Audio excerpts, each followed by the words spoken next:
السلام علیکم، میں ہوں محمد موئس اور آپ دیکھ رہے ہیں میرے یوٹیوب چینل۔ ہم جس حوالے سے ہماری سیریز چل رہی تھی انبیاء کرام علیہم الصلوۃ والسلام کے حوالے سے، ان کے واقعات کے حوالے سے، ان کی جو دور گزرا اس کے حوالے سے، ان کی نبوت، ان کی جو قوم تھی اس پر کیا عذاب ہے، اس حوالے سے بات چل رہی تھی۔ اب جو ہم نبی کی بات کرنے جا رہے ہیں وہ حضرت زکریا علیہ السلام ہے۔ آپ کو بھی حضرت زکریا علیہ السلام کو بھی بنی اسرائیل کی طرف بھیجا گیا تھا، ان کو بھی بنی اسرائیل کی ہدایت کے لیے بھیجا گیا۔ اس وقت بنی اسرائیل کی جو قوم تھی اس کی بہت زیادہ حالت خراب تھی، اور ان میں ایسے لوگ بھی تھے جو نیک تھے، اور ایسی عورتیں بھی تھیں جو اپنی اولاد کو دین کے لیے وقف کر دیا کرتی تھیں۔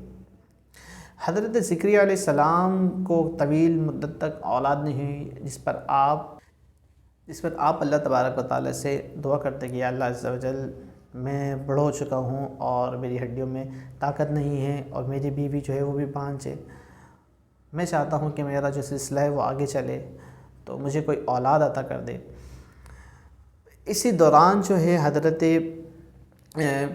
مریم جو ہیں، ان کی جو والدہ تھیں، انہوں نے ایک منت مانگی تھی۔ انہوں نے کہا تھا کہ اگر میرے ہاں جو ہے اولاد ہوئی اور وہ لڑکا پیدا ہوا تو میں اللہ تبارک و تعالیٰ کے گھر میں اس کو چھوڑ دوں گی کہ وہاں پر عبادت کرے، پوری زندگی وہ عبادت کرتا رہے، اللہ تبارک و تعالیٰ کے گھر کی خدمت کرتا رہے۔ اب ہوا یہ کہ حضرت مریم تھی، ان کی والدہ کے ہاں حضرت مریم کی ولادت ہو گئی، بیٹا پیدا نہیں ہوا، تو اب وہ پریشان کہ میں اپنی منت کیسے پکڑوں۔ زکریا علیہ السلام جو ہے وہ حضرت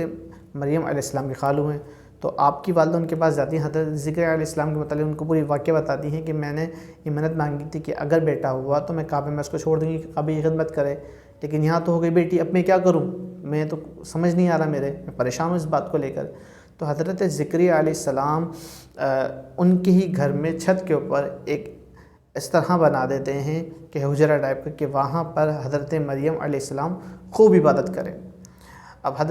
جب وہ ایک حجرہ ٹائپ کا بن جاتا ہے تو حضرت مریم علیہ السلام کو وہاں چھوڑ دیا جاتا ہے، اور حضرت مریم علیہ السلام اپنی بچپن مطلب اتنے ہوش میں آنے سے لے کر جوانی تک خوب عبادت کرتی ہیں وہاں پر۔ جب آپ جوان ہو جاتی ہیں تو حضرت زکریا علیہ السلام ایک مرتبہ آپ کے حجرے میں داخل ہوتے ہیں تو دیکھتے ہیں وہاں پر کہ ایسے پھل پڑے ہوئے جو بنا موسم کے ہیں۔ فار ایگزامپل جیسے ابھی گرمیاں ہیں تو آم کا سیزن ہے، سردیوں میں آم نہیں ملتا، تو آپ جاتے ہیں وہاں پر بنا سیزن کے، ایسے کہ جس کا کوئی سیزن نہیں ہے وہ فروٹ پڑے ہوئے، تو سوال کرتے کہ فروٹ کہاں سے آئے، اس کا تو سیزن ہی نہیں ہے، تو آپ کہتی ہیں کہ اللہ تبارک و تعالیٰ میرے رب کی طرف سے ہے۔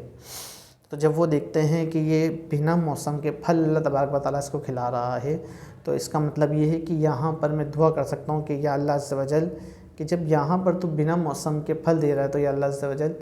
مجھے بھی اتنی طاقت دے کہ مجھے بھی اولاد دے دے۔ حالانکہ مجھ میں اب قوت و وسعت نہیں ہے کہ میں اولاد پیدا کر سکوں، لیکن تیری رحمت کے آگے کچھ بھی نہیں ہے۔ تو اللہ تبارک و تعالیٰ پھر وہاں پر آپ کی دعا قبول کرتا ہے۔ حضرت مریم علیہ السلام کے حجرے میں وہاں پر پھر آپ کو حضرت زکریا علیہ السلام کو اللہ تبارک و تعالیٰ حضرت یحییٰ علیہ السلام سے نواز دیتا ہے، اور آپ کی جو سلسلہ ہے وہ چلتا ہے آگے۔ اللہ تبارک و تعالیٰ پھر حضرت یحییٰ علیہ السلام کو بڑی دانشمندی سے نوازتا ہے، اور اللہ تبارک و تعالیٰ آپ حضرت یحییٰ علیہ السلام کو اپنی کتاب سے نوازتا ہے، اور ان کو بنی اسرائیل کی ہدایت کے لیے بھیج دیا جاتا ہے۔ اب بنی اسرائیل کی ہدایت کے لیے اللہ تبارک و تعالیٰ کی طرف سے بھیجے گئے نبی ہوتے ہیں، اور آپ جو ہیں ان لوگوں کو جو اللہ تبارک و تعالیٰ کی طرف سے بھٹکے ہوئے ہیں، اللہ تبارک ایمان نہیں لائے، ان لوگوں کو دین کی دعوت دیتے ہیں۔ ابھی جس طرح ہم نے پہلے حضرت مریم علیہ السلام کے متعلق سنا کہ وہ کتنی پاک باز ہیں، تو حضرت مریم علیہ السلام جب ایک مرتبہ اپنے حجرے میں عبادت کر رہی ہوتی ہیں تو اللہ تبارک و تعالیٰ کی طرف سے حضرت جبریل علیہ السلام اس وقت تشریف لاتے ہیں، اور حضرت مریم کو دیکھ کر حیران رہ جاتی کہ آپ کون؟ تو وہ حضرت مریم سے کہتے ہیں کہ میں اللہ تبارک و تعالیٰ کی طرف سے بھیجا گیا ایک فرشتہ ہوں، اور اللہ تبارک و تعالیٰ نے کہا ہے ہم آپ کو اولاد سے نوازیں گے۔ تو حضرت مریم علیہ السلام بڑی تعجب سے کہتی ہیں کہ میری تو شادی نہیں ہوئی ہے، اور میں ایسی بھی نہیں ہوں کہ جس میں بد فعلی کی ہو، جو کوئی حمل ٹھہر جائے، اس طرح کے کوئی معاملات ہوں۔ تو اللہ تبارک و تعالیٰ کہتا ہے آپ سے الہامی طور پر کہ آپ اس بات کی ٹینشن نہ لیں، ہم دنیا کو دکھانا چاہتے ہیں، دنیا کی نشانی بنانا چاہتے ہیں کہ لوگوں کو پتہ چلے۔ تو پھر حضرت جبریل علیہ السلام آپ پر پھونکتے ہیں تو آپ کو حمل ٹھہر جاتا ہے، اور جو حمل ٹھہر جاتا ہے پھر کچھ پورا مدت گزرنے کے بعد جو آپ کی اولاد پیدا ہوتی ہے وہ حضرت عیسیٰ علیہ السلام. حضرت مریم علیہ السلام کے جب حضرت عیسیٰ علیہ السلام کی ولادت ہوئی تو آپ جب حضرت عیسیٰ علیہ السلام کو قوم کے سامنے لے کر آتی ہیں تو قوم کے جو لوگ ہیں وہ آپ سے سوال کرتے ہیں کہ بھئی یہ کس کا بیٹا ہے؟ تم تو اتنی پاک باز ہو، تمہارے والد بھی اتنے پاک باز تھے، تو پھر یہ اولاد کہاں سے آ گئی، کیا ہے؟ تو پھر وہ حضرت عیسیٰ علیہ السلام کی طرف جو آپ کی گود میں ہوتے ہیں ان کی طرف اشارہ کرتی ہیں کہ میں نہیں بولوں، کیونکہ اللہ تبارک و تعالیٰ کی تدبیر تھی کہ آپ نے خاموش رہنا ہے، آپ کچھ نہیں کہتی. تو وہ جو حضرت عیسیٰ علیہ السلام حضرت مریم علیہ السلام کی گود میں ہوتے ہیں بہت. تو لوگ حیران ہو جاتے ہیں کہ یار یہ بچہ گود میں ہے، ہم نے تو کبھی اتنے بڑے بچے کو بولتے ہوئے نہیں دیکھا، یہ کیسے بولے گا؟ تو اللہ تبارک و تعالیٰ جس کو چاہے بلوانا، اللہ تبارک و تعالیٰ کی قدرت کے آگے تو کچھ بھی نہیں. تو اللہ تبارک و تعالیٰ کی عطا سے پھر حضرت عیسیٰ علیہ السلام کہتے ہیں، اور آپ کہتے ہیں کہ میں اللہ کا بندہ ہوں. سب سے پہلے آپ کے جو الفاظ ہوتے ہیں وہ کہتے ہیں میں اللہ کا بندہ ہوں، اور مجھے جو اللہ تبارک و تعالیٰ نے بنا باپ کے پیدا کیا ہے، مجھے اللہ تبارک و تعالیٰ نے بنی اسرائیل کی طرف نبی بنا کر بھیجا ہے. تو پھر وہ لوگ جو ہیں وہ ایمان لے آتے ہیں اور وہ کہتے ہیں کہ حضرت مریم جو تھیں وہ بالکل ٹھیک ہیں، اور جو حضرت اس وقت جو آپ پر ایمان لے آتے ہیں حضرت عیسیٰ علیہ السلام پر، ان کو حواری کہا جاتا ہے. حضرت عیسیٰ علیہ السلام جب بڑے ہو جاتے ہیں تو حضرت عیسیٰ علیہ السلام نے اپنی قوم سے کہا کہ میں مٹی پر پرندے بنا کر اس میں جان بھر دیتا ہوں، مردوں کو زندہ کر دیتا ہوں، اور جو تم کھاتے ہو اور جو تمہارے گھر میں ہیں ان سب کو میں تمہیں بتاتا ہوں، اور اللہ تبارک و تعالیٰ کی باتیں تمہیں بتاتا ہوں. اور ایک بات اور بتاتا ہوں کہ میرے بعد جو نبی آئیں گے ان کا نام احمد ہوگا. ان تمام باتوں کو سن کر اور آپ کے معجزات کو دیکھ کر آپ جو بنی اسرائیل کے اس میں سے کچھ لوگ تھے جو آپ پر ایمان لے آئے، اور کچھ لوگ ہیں جو آپ پر ایمان نہ لائے. جو آپ پر ایمان لائے وہ حواری تھے، اور جو آپ پر ایمان نہیں لائے تھے وہ آپ کے خلاف تھے. اب اس وقت کے جو بادشاہ لوگ تھے وہ یہ دیکھ رہے تھے کہ یار کہیں ایسا نہ ہو اس پر سب لوگ ایمان لے آئیں اور اس کو یہاں کا بادشاہ بنا دے. تو انہوں نے آپ کے قتل کی سازش کی، اور جو آپ پر ایمان لائے تھے ان لوگوں نے خریدنے کی کری، جو جس میں سے انہوں نے ایک شخص کو خرید لیا جس کا نام یہودا تھا. اس شخص نے حضرت عیسیٰ علیہ السلام کے متعلق کہا کہ میں بتا دیتا ہوں یہ کہاں پر موجود ہیں اور کس طرح، یعنی کہ آپ کو جو قتل کرنے کی انہوں نے سازش کی اس میں شامل ہو گیا. مسلمانوں کا ایک تہوار تھا جس میں آپ بیت المقدس گئے ہوئے تھے، وہاں پر